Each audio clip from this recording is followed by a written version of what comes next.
Ora então, irmãos, como temos vindo a fazer nestas laudes, vamos continuar no caminho das alianças para chegarmos, de facto, ao Emanuel, a este Deus connosco.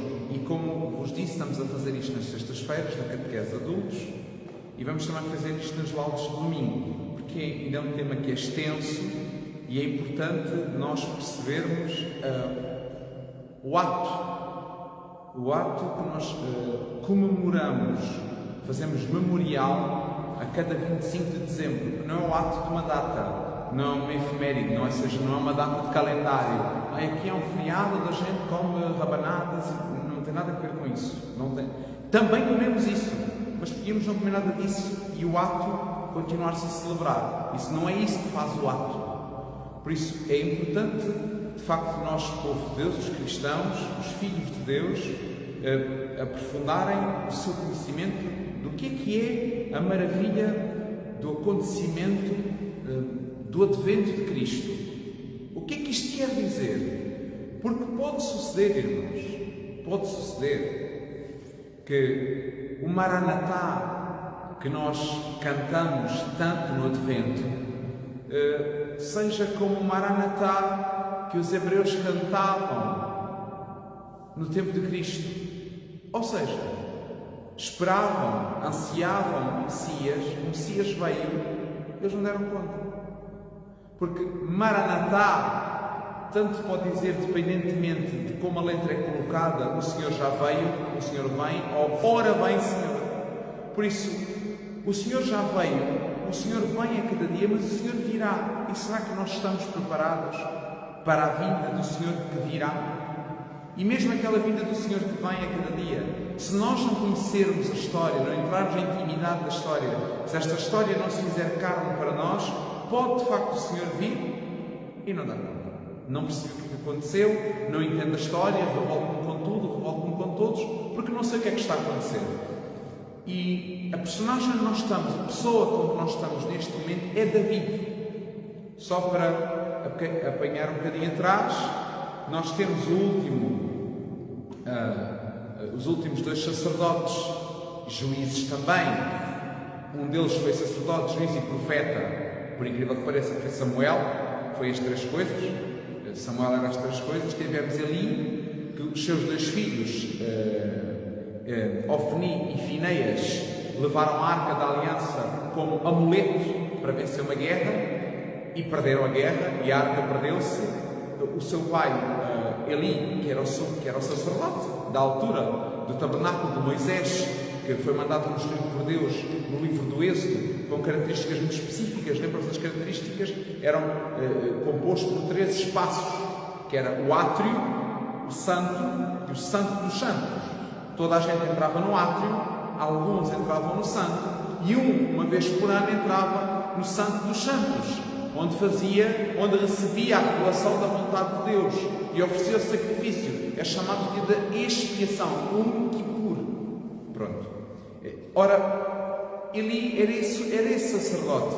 Eli criou Samuel, filho de Ana, que era mulher de Elcana, a mulher que era estéril, que pede a Deus que lhe desse um filho que o consagraria ao Senhor. E é este menino Samuel, que foi criado ali com Eli. Eli, os seus 2 filhos não soube educar, não soube criar, e os 2 filhos tornaram-se perversos. Samuel, um ótimo, um grande profeta de Deus, um grande sacerdote, os seus filhos também se tornaram corruptos. Então os anciãos de Israel pediram que lhes desse um rei, como as outras nações tinham. Isto é uma ofensa gravíssima a Deus, porque Deus era o rei de Israel. Israel vivia sob o domínio de um rei. Este rei era Javé, o Senhor dos Exércitos. Ora, quando Israel pede outro rei, está a negar o domínio deste Deus.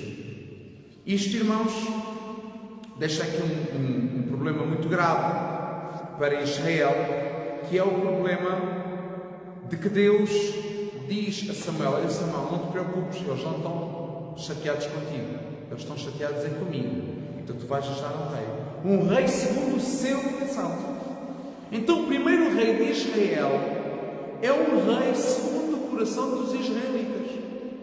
Quem é? Saul. E se havia coisa que Saul não era muito preocupado, era com os sacerdotes. Se havia coisa que Saul não investiu nada, foi com as coisas do templo. Aliás, Saul, o grande problema de Saul foi Saul não querer ter esperado pelo profeta Samuel, que era o sacerdote, para oferecer um sacrifício, e ele mesmo faz as vezes do sacerdote. Por causa disso, o Senhor tira o espírito dele e ele deixa de ser o seu ungido. Era um rei segundo o coração dos israelitas. Era um guerreiro, um homem alto, um homem forte, segundo o coração dos israelitas. Mas a seguir Deus vai dar um rei segundo o seu coração. E o rei segundo o seu coração é o antípoda. Saul é um homem baixinho, é um guardador de ovelhas, é o David, o pastor. David, o pastor, que vem de uma família que não era de facto uma família hebreia, porque lembremos que a sua avó não era de origem hebreia, Ruth, que vai gerar Jessé, Jessé que gera os seus filhos, juntamente com eles, temos David. Ora, David é ungido como rei, e é na raiz de Jessé, segundo o profeta Isaías, que estaria o germe. É naquela raiz, ou seja, é uma árvore que foi cortada quase completamente, mas a raiz, daquela raiz vai nascer um broto, e é desse broto que se fará uma nova árvore. Na realidade, a árvore que nós estamos a falar é a cruz, é a árvore da cruz. Mas esta árvore da cruz, ela vai se desenvolvendo. Ela não aparece de dia para a noite. É preciso estarmos atentos à história da salvação para perceber porque é que estas pessoas estão na genealogia de Jesus Cristo. Estas pessoas fazem parte da história da salvação. Elas foram quem preservou os germes do Senhor. E reparem que tipo de pessoas estamos a falar. Não estamos a falar de gente, para já estamos a falar de gente que muitas nem sequer eram do povo eleito. Eram do povo que não era o povo eleito. Mas Deus faz a sua história conforme. Deus não está limitado às leis. Deus não está limitado às leis. As leis são para os homens, para que os homens possam viver segundo a vontade de Deus, para viver em paz e em harmonia uns com os outros. As leis que Deus nos dá não são para nós vivermos em paz com a divindade. Não, as leis não são para isso. As leis que Deus nos dá são para nós vivermos em paz uns com os outros. Uma vez que o mal entrou dentro de nós, nós tornarmos seres que vivemos para nós mesmos. Então Deus, na sua bondade, nos diz: olha, atenção, tu não podes fazer isto a este. Tu não podes tirar aquilo àquele.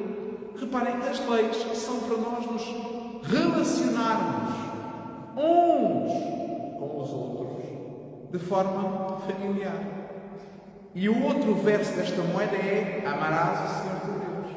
Ou seja, quem ama a Deus, mas não ama o seu irmão, diz São João, é mentiroso. Não é possível amar a Deus. Quer dizer, a gente ama a Deus que não vê e não ama aquele que vê. Isso é uma mentira. São João considera, então esse é mentiroso. Nesse se manifesta o espírito do anticristo. É assim que São João, na sua primeira carta, o classifica. É desta forma. Bom, então, vamos aqui então pegar neste David. Este David é ungido, não, assim que é ungido, não é logo coroado. Leva muitos anos até ser coroado. Muitos anos. Quase uma década a ser coroado. Quando é coroado, a primeira ação que David vai fazer. A primeira ação que David vai fazer é ir buscar a Arca da Aliança.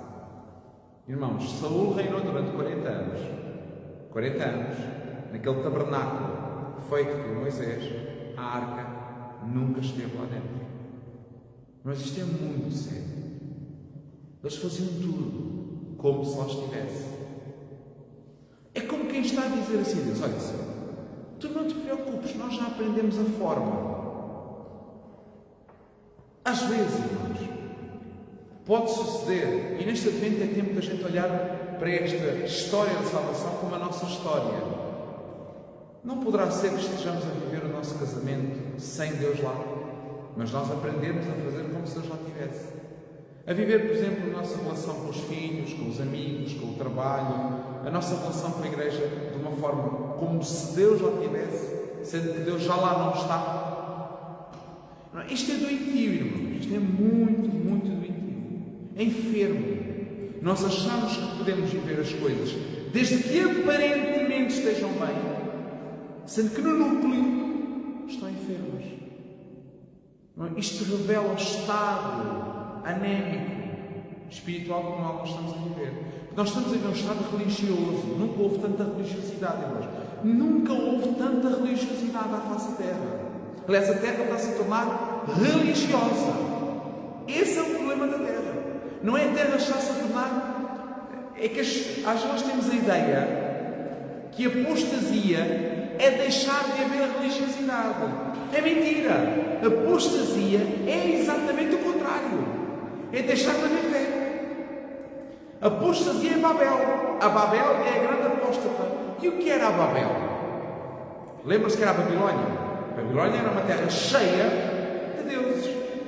Não havia terra mais religiosa. Mas é uma terra que era uma prostituição. Porque vendiam-se, deitavam-se as camas uns dos outros deuses. Não havia um Deus a quem fossem fiel. Esse é o nosso problema hoje. Nós vemos os nossos santuários. Estão cheios. Nos dias de festa estão cheios. De quê, irmãos? Cada um que julga a si próprio. Mas ao contrário daquilo que depois se vê na vida real, não me parecem cheios de fé. Como é que se chega a esta conclusão? Meus irmãos, é fácil. Chegamos a esta conclusão. Nós vemos, por exemplo, a taxa de casamentos, matrimónios. Nós vemos a taxa, por exemplo, irmãos, de abortos. Nós vemos a taxa, por exemplo, de prática dominical. Nós vemos, por exemplo, quantos processos cada vez mais existem em tribunal entre famílias. É o sinal, é o fruto. Uma árvore má só pode dar frutos maus, pois uma árvore boa dará frutos bons. Não há volta a dar. Isto não tem como nos enganarmos. Podemos nos querer enganar, mas esta é a verdade. Esta é a verdade. Não vale a pena olharmos para uma grande peregrinação de bem a 1 milhão ou 2 milhões de pessoas, se isso depois não se reflete em nada. Aliás, poderá suceder ser comparados àqueles da parábola, que começaram a construir uma casa e não viram se tinham como concluí-la. E então quem passar por ele vai dizer: tolo, insensato, começaste a construir uma casa e agora não tens como acabá-la. Não tens substrato para dar essa casa. Não tens como preencher essa casa. Pergunto, irmãos. Pergunto. Como é que é possível estar um rei com sacerdotes, com um sumo-sacerdote, a oferecer sacrifícios dentro de um templo, um tabernáculo, onde não estava a água? Mas ele fazia tudo como se lá tivesse. Como é que chegámos a isto? Vejam como a Bíblia se torna um livro verdadeiro. Poderia omitir isto. A ser um livro falso, eu omitiria claramente esta parte. Porque isto só revela que durante 40 anos o primeiro rei de Israel, estamos a falar do primeiro, viveu sem a presença de Deus no meio do povo. Porque afinal quem o vai buscar é o pequenino David. Porquê? Porque David só desejava uma coisa: estar na presença do Senhor. E não era possível estar na presença do Senhor se o Senhor não está presente no meio de nós. Se o Senhor não se fizesse presente no meio. Então David, a primeira ação que toma é esta. Qual devia ser a primeira ação que um rei toma? É reforçar o poder bélico. É a primeira ação. Davi não. Davi gasta o historiador é Tim Félix. Não sei o nome certo, mas eu depois ponho nos comentários. Fez um estudo de quanto Davi gastou, se fosse em dinheiro de hoje, quanto Davi gastou para manter, durante o tempo do seu reinado, aquele tabernáculo. O que é que David fez? David é ungido rei e vai buscar a arca. E a arca estava na casa de um homem que era pagão. Nem sequer era judeu, era pagão. Davi, quando lá vai buscar a arca, vai buscar em cavalos, bois, cavalos, assim, uma carruagem nova, vai buscá-la. Mas no caminho, a arca, a carruagem passa por um buraco. Então um dos homens que estava eu não vou estar aqui a dizer, vocês não nos confundem-vos ainda mais, se não há necessidade absoluta nenhuma disso. Basta ler-se no livro de Samuel, que está lá tudo isto discriminado.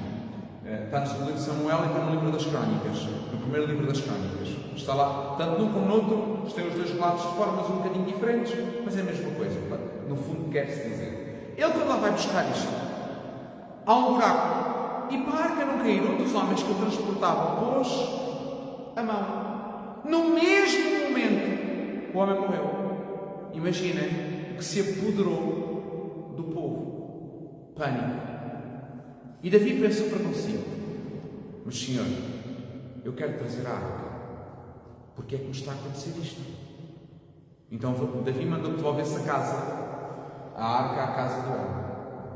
E foi para o seu palácio pensar como haveria de fazer isto. Pouco tempo depois, chega-lhe aos ouvidos que aquele homem prosperou imensamente em riqueza. O homem ficou imensamente rico. Prosperava cada vez mais. Davi disse: não pode ser. Então, se este homem cada vez está mais rico, porque é que eu não consigo trazer a arca para aqui? Então Davi pensou: eu sei o que é que vamos fazer. Vamos preparar todos os levitas que aqui houverem e vamos buscar animais para sacrifício. Irmãos, Davi disse que a arca havia de ser carregada quilómetros aos ombros dos homens. Irmãos, sabeis o que Davi estava a fazer? Enquanto a arca era carregada, eles davam 7 passos e faziam sacrifício. 7 passos e faziam sacrifício.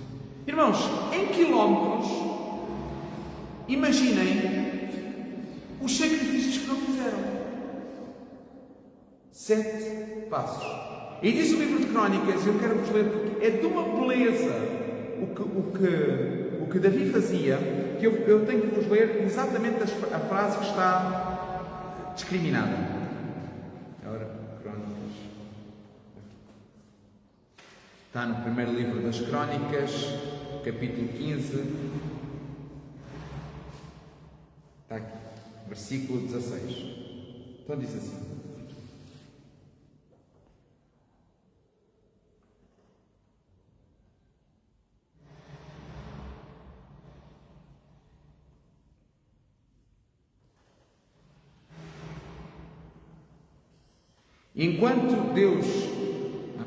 Então Davi, os anciãos de Israel, os chefes de 1000, com grande júbilo, faziam subir da casa de Obed-Edom, era a casa do homem onde estava a arca da aliança de Javé. Enquanto Deus assistia, os levitas carregavam a arca da aliança de Javé. Foram imolados 7 touros e 7 carneiros. Davi, vestido com um manto de linho fino, dançava. Estamos a falar de quem? Do rei. Esqueçam de Davi, agora estamos a falar do soberano. Foi o único rei que teve as 12 tribos juntas, por isso era o rei das 12 tribos de Israel.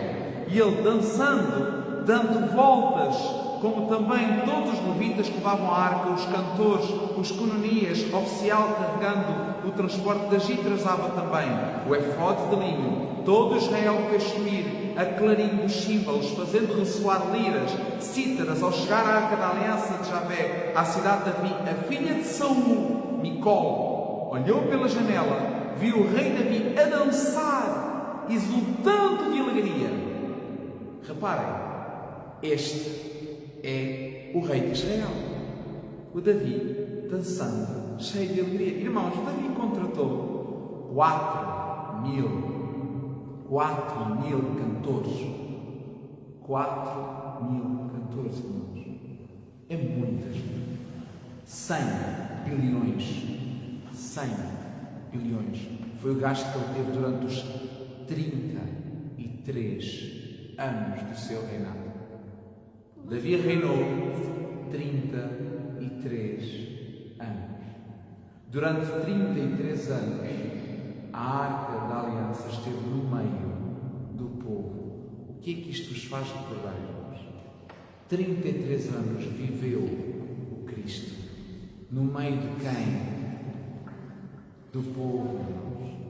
Irmãos, quando Davi lá chegou, o que pensaram eles quando Davi lá chegou? Pensaram assim: bom, vamos abrir o tabernáculo, a arca vai entrar. Não é? O tabernáculo que havia já lá, o tabernáculo mandado fazer por quem? Por Deus a Moisés, estava lá o tabernáculo. Não tinha, era o quê? A arca. Então, Davi pensou: vocês já 40 anos já faziam isso sem a arca, podem continuar outros 40, não há problema nenhum. Não é assim que a arca vai estar. Então como é que vai estar? Irmãos, montem uma tenda. Assim mandou Davi. Sim senhora, e como é que queres que a gente faça a tenda? Quantas divisórias é que queres? Nenhuma. Não. Então onde é que poremos a arca? No meio. No meio. Então assim ninguém pode estar perto. Não, toda a gente vai estar perto. Davi, tu vais matar o povo inteiro. Não. O Senhor quer-nos no meio. Agora, como é que Davi sabe isto? Como é que Davi conhece o desejo do coração de Deus? Estar no meio do povo. Vocês reparam para onde foi João Batista? João Batista, vamos falar de João Batista. João Batista, havia de ser o sumo sacerdote do tempo de Cristo. Pura família levítica seria João Batista. Os parentes vivos da família de Levi de Arão eram Isabel e Zacarias. João Batista é quem devia de ser o sumo sacerdote. João Batista, não há um relato que tenha estado dentro do templo. Para onde foi ele? Para o deserto. E o que ele ouvia no deserto? Uma voz que grita, que clamava. E o que é que dizia a voz? Dizia: endireitai os caminhos do Senhor, porque o Senhor vem com potência e traz consigo. E era isto que João acabava depois de replicar. Não era João que gritava, a voz gritava, João ouvia e João replicava. João não era a voz que gritava, o texto não diz que era João. João escutava uma voz que gritava. De quem era a voz? De Deus. Então, se a voz era de Deus, quem estava dentro do templo?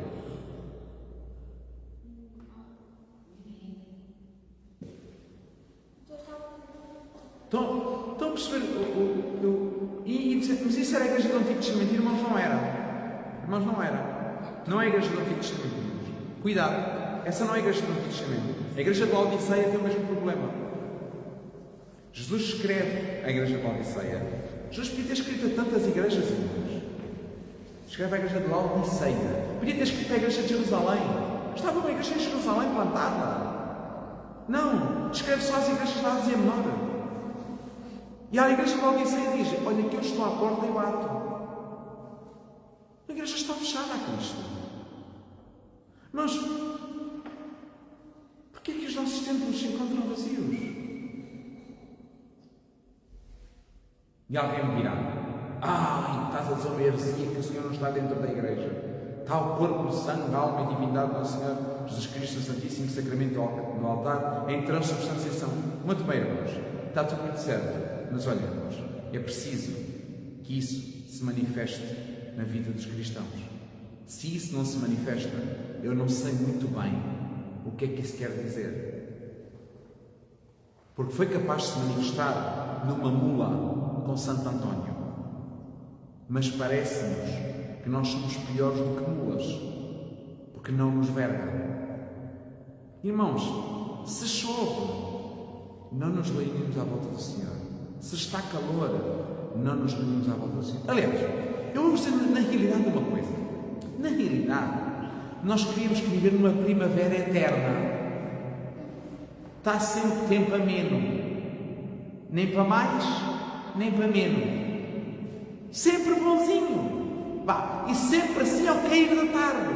Não pode ser nem muito cedo, nem muito tarde. E se levar mais de 60 minutos, ai Jesus, se apaga a luz. Assim, mas o Senhor deu-nos o tempo todo. Como é que Davi, por exemplo, fez a conta de arranjar 4 mil Sabes porquê, irmãos?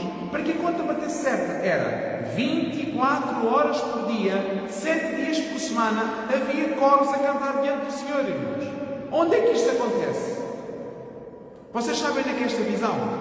Apocalipse. Como é que Davi sabe isto? Eu não tenho dúvida nenhuma. Teve alguma coisa. Davi teve que ver alguma coisa. É impossível que alguém pudesse descrever tão bem aquilo que só na Nova Jerusalém acontece, aqui no meio dos homens. E julgueis que Davi desafiou alguma vez os sacerdotes? Não, irmão. Ninguém gastou tanto dinheiro no investimento com sacerdotes como Davi. Só que Davi não queria que a arca tivesse exclusividade. Davi queria que a arca tivesse para o povo todo. Era para todos, irmãos. Isto é muito sério. Era algo dado a toda a gente. Depois, irmãos, este Davi tem uma série de características que eu achava interessantes. Davi diz no Salmo 27, capítulo 4, se nós formos ler o Salmo 27, capítulo 4, Davi tinha um desejo no seu coração. E vocês, mas estás a falar tanto tempo sobre Davi, depois tenho que falar muito tempo sobre Davi, porque realmente Davi é... Lembram-se como Cristo era chamado, irmãos? Lembram-se? Jesus, filho de Davi. Filho de Davi. Chamavam a Jesus filho de Davi. Porquê que chamavam Jesus filho de Davi? Porque o Messias havia de ser filho de Davi. Só que pensou-se que seria Salomão. Porquê? Porque quem é que construiu um templo ao Senhor? Será que é esse templo? O primeiro templo a ser construído ao Senhor foi por Salomão, de facto. E um templo lindíssimo, belíssimo, de uma beleza impressionante, que depois foi construído por Herodes. Foi Salomão, sim, que o construiu, mas não é desse templo que se está a falar. Aliás, os apóstolos estão com Jesus a mirar as pedras do templo e dizem: Senhor, vê que beleza de pedras são estas? E Jesus, pois é, olha, não ficará pedra sobre pedra, pois vos digo, daqui não ficará nada. Hoje, quando nós estamos em Israel, o que se vê no Muro das Lamentações não é o muro do templo, é o muro do átrio. Não é o muro do templo. Do templo não ficou pedra sobre pedra. Não há nada no templo. Foi arrasado até aos fundamentos. Hoje, nas escavações, a única coisa que se encontra são fundamentos. As pedras dos fundamentos. Não há mais nada. Como é que é possível ter sido uma profecia até o primeiro século foi cumprida? Não ficará pedra sobre pedra. Isto aconteceu no tempo dos apóstolos. Não foi depois dos apóstolos. Foi durante a vida dos apóstolos todos. Isto aconteceu. Imaginem os apóstolos a ouvir isto e a recordarem-se da palavra do Senhor. É impressionante como isto acontece. Então o Salmo 24, capítulo 7, diz assim. Eu vou-vos ler aqui.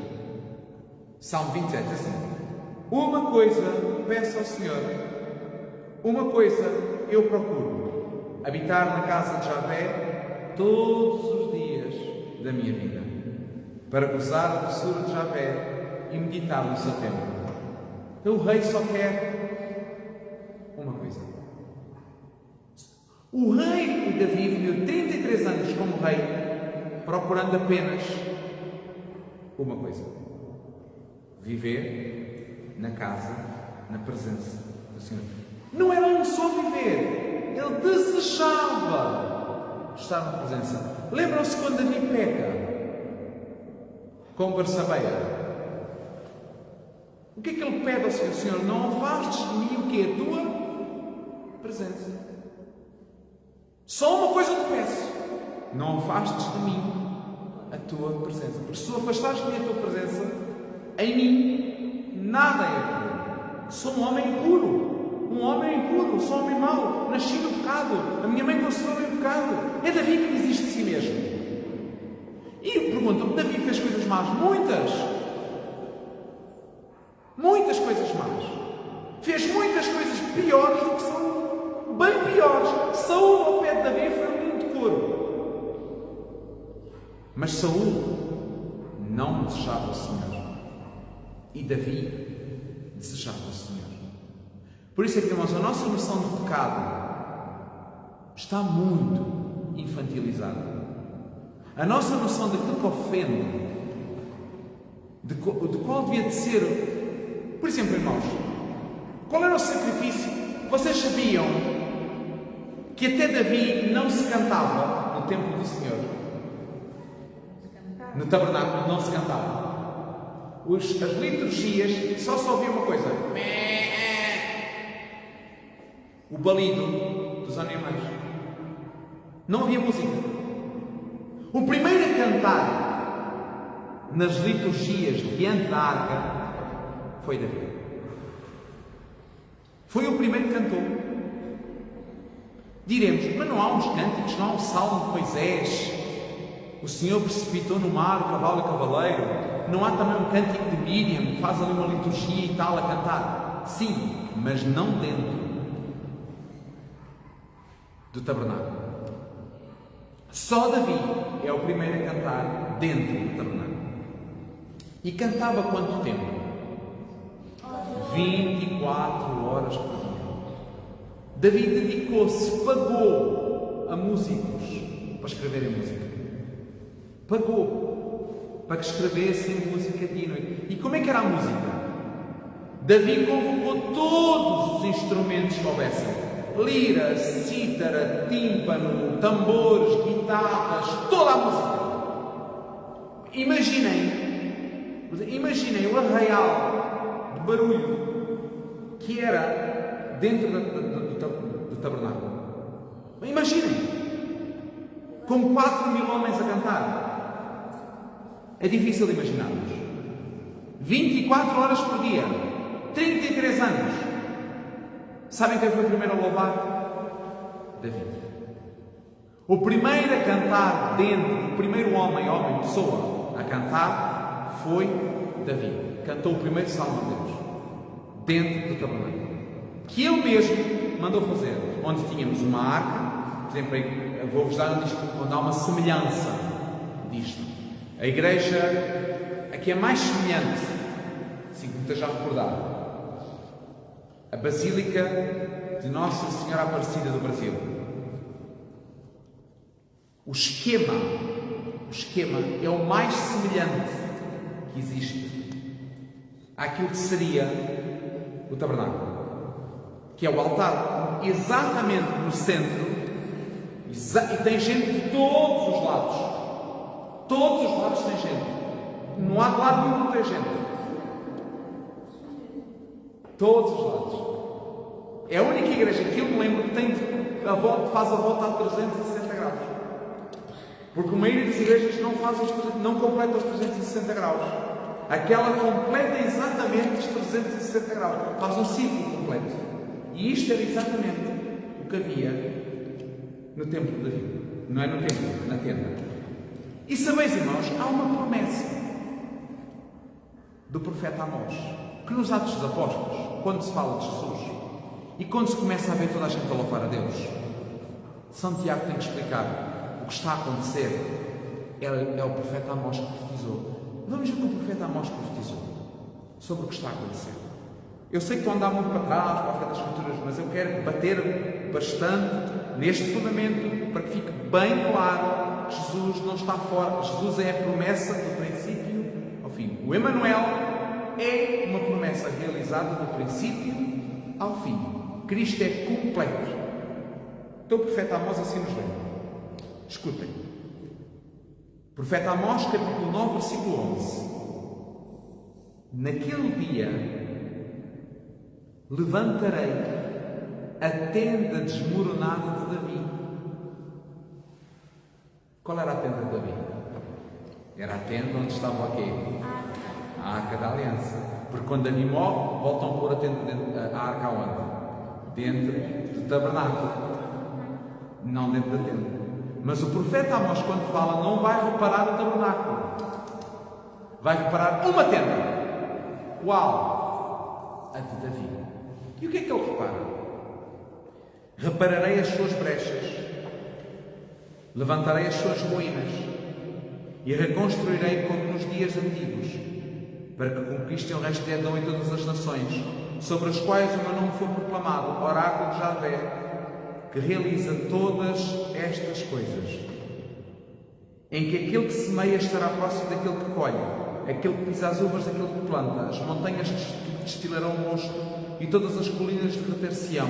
Mudarei o destino do meu povo Israel, eles reconstruirão as cidades devastadas e as habitarão, plantarão vinhas e beberão do seu vinho, cultivarão pomares e comerão dos seus frutos. Eu os plantarei em sua terra e não serão mais arrancados de sua terra. Eu lhes dei, da terra que eu lhes dei, disse Javé, o teu Deus. Esta promessa só se realiza num tempo, no tempo do Messias. E quem realizou a promessa? É Cristo. Como? Destrui este templo e eu, em 3 dias, o edificarei. Tu estás maluco? Tu não tens sequer 40 anos. Este templo levou 40 anos a ser feito. E vens tu agora dizer-nos que em 3 dias edificas este templo. E João esclarece no Evangelho de São João. Ele falava do seu próprio corpo. Irmãos, quem é a tenda? Nós somos a tenda onde o Senhor habita. Isto é uma visão completamente renovada que o Concílio Vaticano II alerta da consciência do que é a Igreja. A Igreja não são pedras bafientas que ganham valor. A Igreja não é nada disso. A Igreja somos nós, pedras vivas do templo do Senhor. A Igreja não são pedras mortas, coladas por cimento e betume. A Igreja é colada em relação e perdão. A Igreja do Senhor é edificada pela relação e o perdão. Pedras vivas que às vezes vão fazer o que umas com as outras? Fricção. E então vão precisar do que para uni-las? Perdão, amor, comunhão. Isto edificará o quê? O corpo do Senhor. E o que é que se oferece no corpo do Senhor? Qual é a oferta que o Senhor quer? Diz São Paulo aos Romanos: oferecei a Deus o quê? Um tempo, o quê? Um culto agradável. E qual é o culto agradável? A vossa forma de pensar. Este é o culto que hoje podemos oferecer a Deus. A nossa forma de pensar. Já viram o que é a religiosidade? É a antípoda disto. Irmãos, é a antípoda.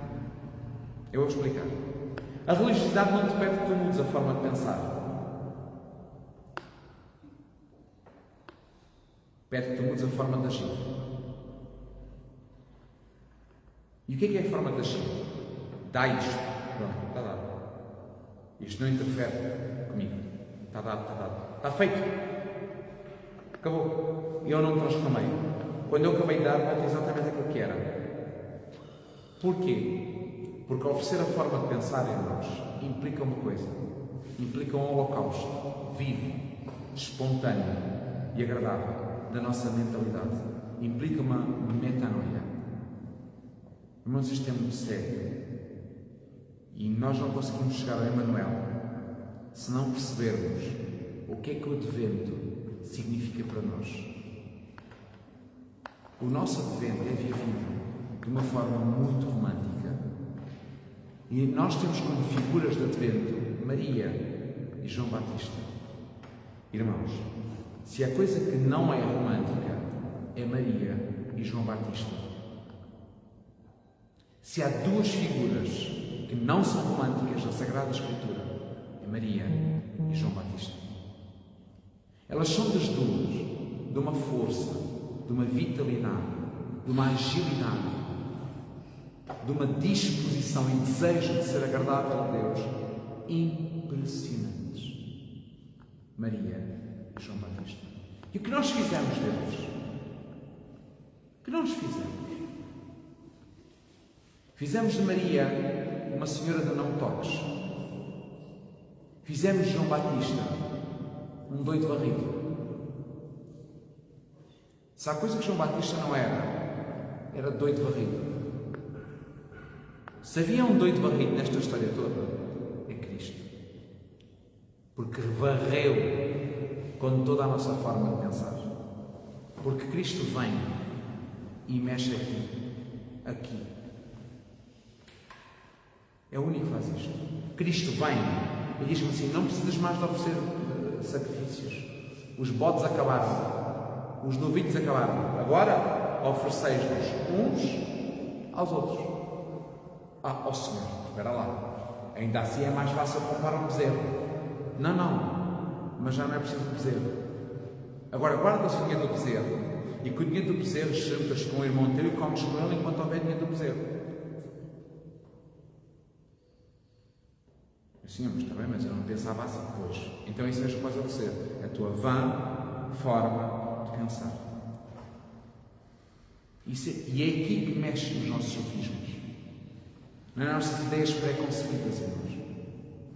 Por isso, nós vamos ficar-nos por aqui, porque Davi tem aqui umas aventuras que ele entra no templo, come os pães que não devia de comer, veste as roupas do sumo sacerdote. Isso ficará para a próxima sexta-feira, que eu prefiro falar isso há algum tempo, até porque Davi comer os pães e mexer naquilo que não podia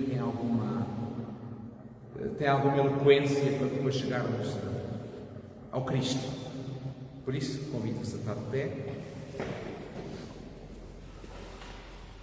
Pai Santo, Pai querido, Pai cheio de bondade, é com alegria que nos aproximamos desta memória, desta festa, deste acontecimento litúrgico de Cristo, que nasce para nós, que se faz carne no meio dos homens. Pois, Pai querido, Pai Santo, conforme nos suscita, nos interpela tantas vezes o Sumo Pontífice, o Papa Francisco, como bom pastor da tua Santa Igreja, a ir ao encontro daqueles que estão fora, a procurar aqueles que estão afastados, a sairmos da comodidade dos nossos sofás, a desinstalar-nos, a irmos, a ser uma igreja em saída, ainda que por isso, Senhor, às vezes a nossa igreja pareça um hospital de campanha, tudo ferido, tudo mutilado. Mas, Senhor, ajuda-nos neste advento a não sermos uma igreja de gesso, engessada nas suas burocracias, engessada nos seus ritos, que às vezes, Senhor, nos prende, nos paralisa a flexibilidade de estender a mão ao que não é capaz de se mexer. Dá-nos, Senhor, a graça de ser uma igreja de um hospital de campanha e não sermos um museu de cera. Dá-nos, Senhor, a graça de podermos neste advento sermos como a Maria, a Virgem Mãe, a Senhora, aquela Imaculada que prontamente corre a ajudar a sua prima Isabel. Ajuda-nos, Senhor, a ser como Batista, como João, aquele teu servo que corre para onde tu falas, ainda que para isso tenha fugido de todos os lugares da ribalta. Dá-nos, Senhor, um coração de Cristo. Pai nosso, que estais nos céus, santificado seja o vosso nome. Venha a nós o vosso reino, seja feita a vossa vontade, assim na terra como no céu. O pão nosso cada dia nos dai hoje. Perdoai-nos as nossas ofensas, assim como nós perdoamos a quem nos tem ofendido, e não nos deixeis cair em tentação, mas livrai-nos do mal. Amém. Que o Senhor nos abençoe, nos guarde e nos livre de todo mal. Agora cantamos um canto, bem-vindos embora.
nos abençoe, nos guarde e nos livre de todo mal. Amém. Vamos em paz e que o Senhor sempre nos acompanhe. Graças a Deus.